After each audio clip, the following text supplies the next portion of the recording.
Coronel, deixa eu lhe dizer, ontem cheguei aqui em Fortaleza para participar desse evento e teve um jantar com o presidente Bolsonaro ontem. Aí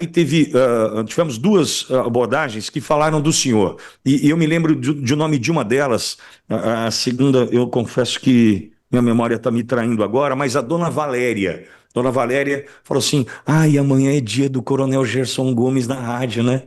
Desse jeito carinhoso, coronel, né? Agradecendo por amanhã, era ontem à noite. Amanhã é sexta, tem Coronel Gerson Gomes. Falei, tem, sim, senhora, vai estar conosco. E vou mandar esse abraço para ele. Dona Valéria, coronel, seja bem-vindo, é sexta-feira. É isso aí, Pitoli. Sextou e sexta-feira é um dia especial para mim, porque para entrar no ar, estar com você, com a audiência,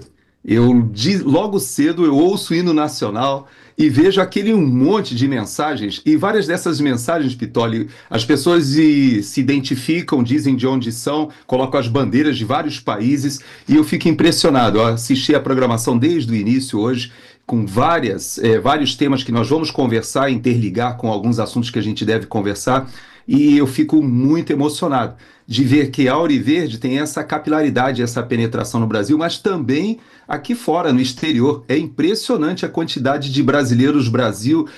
afora e mundo afora que estão conectados com a gente. Então é um privilégio conversar contigo toda sexta, Vitória. Obrigado, coronel. Coronel, e até para não perder a oportunidade de ouvir, eu sei que o senhor se prepara para essa conversa e sempre busca trazer o que tem de mais importante para a discussão, né? Para colocar à mesa. Por onde a gente pode começar hoje, coronel? Pois é, eu vou tentar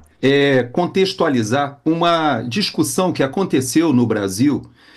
no âmbito dessa questão das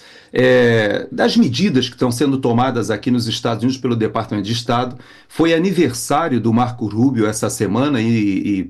na verdade, no dia do aniversário dele, foi o dia que ele fez o anúncio daquelas medidas que estão sendo tomadas pelo Departamento de Estado de limitar, ou seja, de proibir a entrada aqui nos Estados Unidos, cancelando vistos de autoridades e pessoas no mundo todo que de uma maneira ou outra fazem ou promovem a censura, ou seja, atacam a liberdade de expressão. E esse pronunciamento ele acabou sendo feito de uma maneira que a gente via ali nas entrelinhas um direcionamento para o caso brasileiro. Mas eu queria te desafiar, Pitoli, a gente abrir um pouquinho mais o escopo, porque entre os argumentos que foram levantados pelo pessoal, principalmente da base do governo, da esquerda, muitos petistas, líderes petistas, falando sobre ataque à soberania nacional. E eu queria começar a nossa conversa hoje falando sobre essa hipocrisia e até, de certa forma, incongruência do discurso, porque a esquerda no Brasil ela é extremamente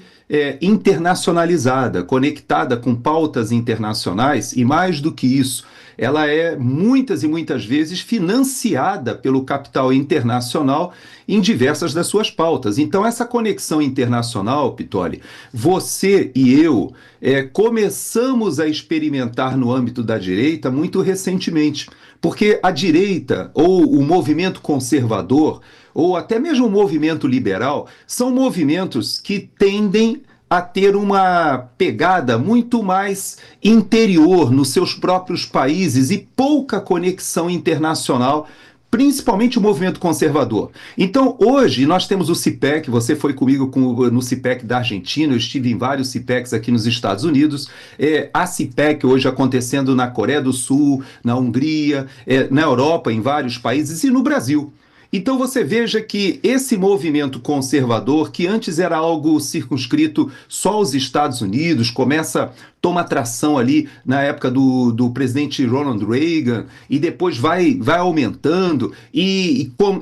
tem um impulso muito grande no primeiro governo Trump, na metade do primeiro governo Trump, e agora no segundo governo Trump ele volta com toda a força e está se irradiando pelo mundo. Esse movimento, essa internacionalização das conexões políticas entre o pensamento conservador, ela é, na verdade, uma reação a um excesso, talvez um desvio daquela sutileza que a esquerda utilizava de entrar na guerra cultural de uma maneira muito mais cuidadosa, e talvez pelo efeito da pandemia, e que houve realmente uma forçação de barra, muita gente se despertou, e hoje existe de fato, Pitoli, um movimento internacional já tradicional, histórico, socialista, mas existe agora sim uma reação, um movimento, uma articulação internacional do movimento conservador. E é importante, Pitoli, a gente inserir o Brasil nessa discussão, nesse nível, porque senão a gente fica pensando que as questões envolvendo ali o ministro Alexandre de Moraes, que é utilizado ali como testa de ferro do processo, ou que as decisões que estão sendo tomadas no Brasil agora em relação à liberdade de expressão, a regulação das redes sociais, são fenômenos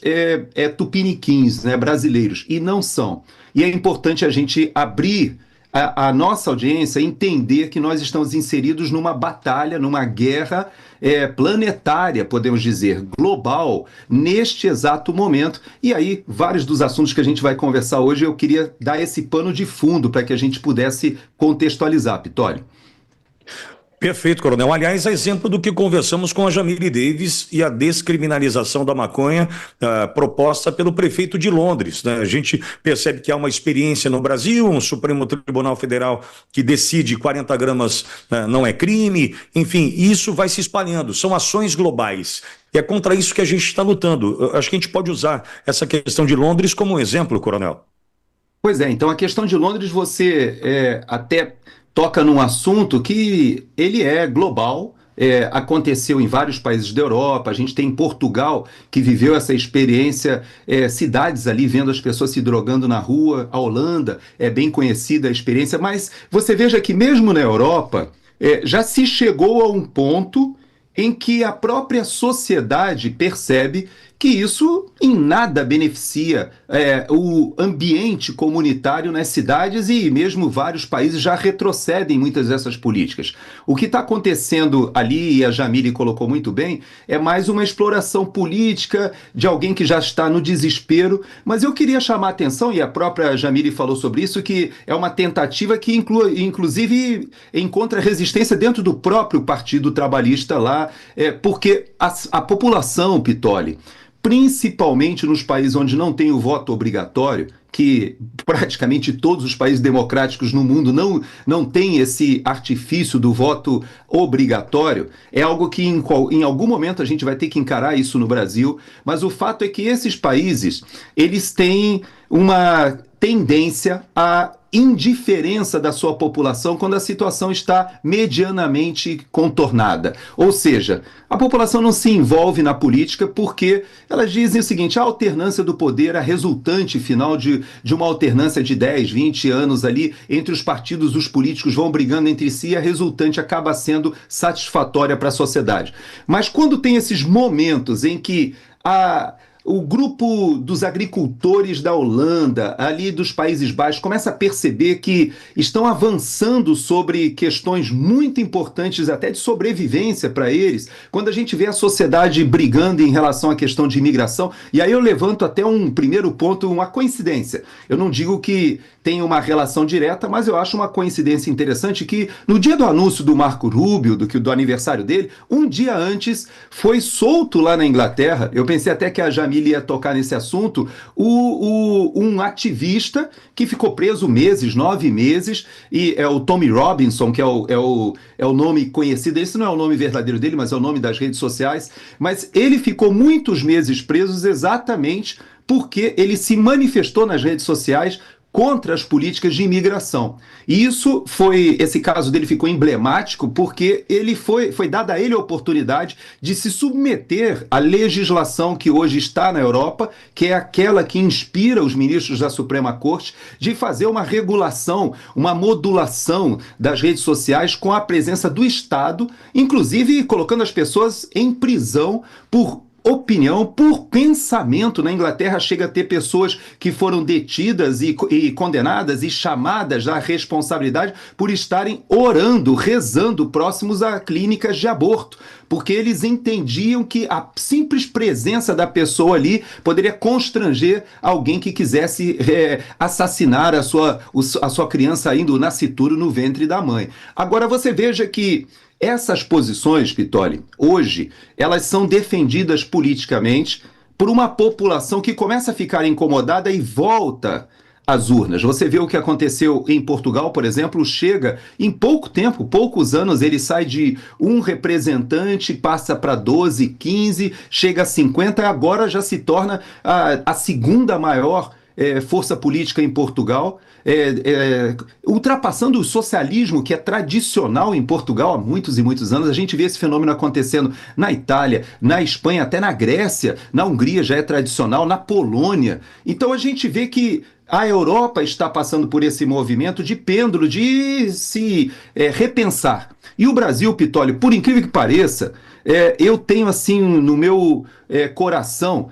a expectativa de que a gente vai conseguir entrar na década de 30 com essa liderança jovem, conservadora que nós temos aí, de muitos e muitos jovens envolvidos na política. Você está aí no Ceará hoje, e eu tive a oportunidade de conhecer alguns jovens daí do movimento conservador do Ceará, do PL Jovem aí do Ceará. Tem muita gente boa vindo para a política. E eu vejo que a Auriverde e esse movimento que a gente faz do CIPEC Brasil